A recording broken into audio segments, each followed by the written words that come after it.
नमस्ते हर दोस्तों, मैं पंकज केवट ग्राम बकावा जिला खरगोन मध्य प्रदेश से एक बार पुनः नर्मदेश्वर शिवलिंग सेंटर में आप सभी का स्वागत करता हूं।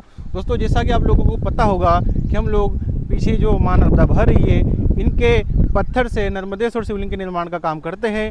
इन्हीं के पत्थर से जलाधरी के निर्माण का काम भी करते हैं। अभी पानी का स्तर काफ़ी बढ़ा हुआ है, इसलिए तट के जितने भी सारे जो पत्थर होते हैं और अंदर किनारे के होते हैं वो काफ़ी गहरे पानी में चले गए। तो दोस्तों, इसी के लिए अभी आज मैं आपको एक शिवलिंग दिखाने वाला हूँ। माँ नर्मदा के पत्थर से हमने निर्मित किया है, जो कि 6 इंच साइज का है और बेहद सुंदर तरीके से हमने निर्मित किया है। उनकी जलाधारी भी काफ़ी सुंदर है।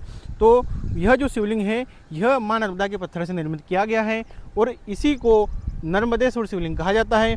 मैं आपको दिखाता हूँ कि यह 6 इंच का शिवलिंग किस तरह से है। यह सुंदर दृश्य आप पीछे देख सकते हैं कि पीछे माँ नर्मदा बह रही है। अभी पानी का स्तर भी काफ़ी बढ़ा हुआ है। उधर बीच में एक टापू भी दिख रहा है, जो कि इन पत्थरों को निकालने के लिए एक विशेष जगह है, जहाँ से अधिकांश पत्थर इसी टापू पे से निकलते हैं। मैं आपको दिखा देता हूँ। ये जो पीछे नर्मदा जी के बीचों बीच में देख रहे हैं, यहीं से पत्थर निकलते हैं। दोस्तों, अब बिना समय गंवाए मैं आपको सबसे पहले दिखाता हूँ वह शिवलिंग जो हमने निर्मित किया है। इन शिवलिंग का नाम महाकाल नर्मदेश्वर शिवलिंग है और इनकी जो जलाधरी है वह भी उसी दिव्य रूप में निर्मित की गई है। आइए देखते हैं। तो दोस्तों, यह है 6 इंच के महाकाल नर्मदेश्वर शिवलिंग। इनकी यह 12 इंच लंबी जलाधरी है और यह जो जलाधरी है, यह जिस पत्थर पर रखी हुई है, इन्हीं पत्थर से निर्मित होती हैं, क्योंकि यह जो बड़े बड़े विशाल पत्थर होते हैं, यह माँ नर्मदा के अंदर से निकलते हैं, इन्हें बाहर लाते हैं।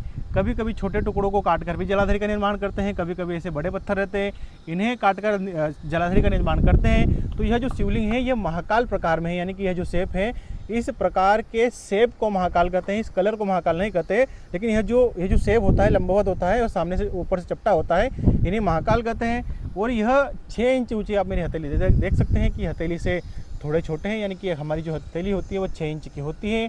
तो घर में 2 इंच से लगाकर 6 इंच तक का शिवलिंग रखते हैं, जिनमें कि यह 6 इंच का शिवलिंग है, 12 इंच लंबी जलाधरी है।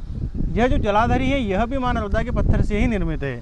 अभी मैं आपको यह दिखा देता हूँ कि इन पर अगर जलाभिषेक होता है तो किस प्रकार से सुंदर दिखाई देता है। दोस्तों, यह जो शिवलिंग होता है, इन्हें घर में स्थापित करने के अनेक लाभ होते हैं। इन सारे लाभों की जानकारी आपको डिस्क्रिप्शन में भी मिल जाएगी। यह जो काला रंग होता है, यह नकारात्मक शक्तियों को दूर करने के लिए होता है। किसी भी प्रकार की अगर बाधा होती है तो उन्हें दूर करने में यह जो शिवलिंग होता है, इनका बड़ा योगदान होता है। आप देख सकते हैं कि यह जो जलाधरी है, यह पानी को व्यवस्थित तरीके से बाहर ले जाती है, क्योंकि यह 12 इंच लंबी है। तो इस प्रकार से यह बहुत ही सुंदर दृश्य है। और यह जो शिवलिंग है, यह घर में रखे जाने वाला सबसे बड़ा साइज है, यानी कि हम घर में 2 इंच से लगाकर 6 इंच तक का शिवलिंग रखते हैं, जिनमें कि यह 6 इंच का शिवलिंग है, यानी कि हथेली के जितना शिवलिंग है।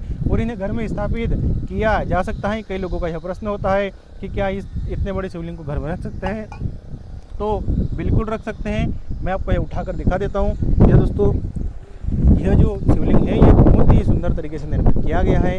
अभी मैं बात करते हैं जलाधरी की, तो मैं जलाधरी के साथ में आपको दिखा देता हूँ कि यह जो जलाधरी है, यह भी काफ़ी सुंदर तरीके से निर्मित की गई है। तो इनमें किसी भी प्रकार की कोई बारीक डिजाइन नहीं है, जिससे कि पानी को निकलने में दिक्कत हो। तो इस प्रकार से यह आज का हमारा 6 इंच का बहुत ही दिव्य नर्मदेश्वर शिवलिंग। अगर आपको भी अपने घर अथवा मंदिर के लिए किसी भी आकार या प्रकार में नर्मदेश्वर शिवलिंग चाहिए हो या इसकी जानकारी चाहिए हो, तो निश्चिंत होकर स्क्रीन पर दिए गए नंबरों पर संपर्क कर सकते हैं। इसी के साथ मिलते हैं अगले वीडियो में। तब तक के लिए नर्मदे हर। धन्यवाद। ओम नमः शिवाय।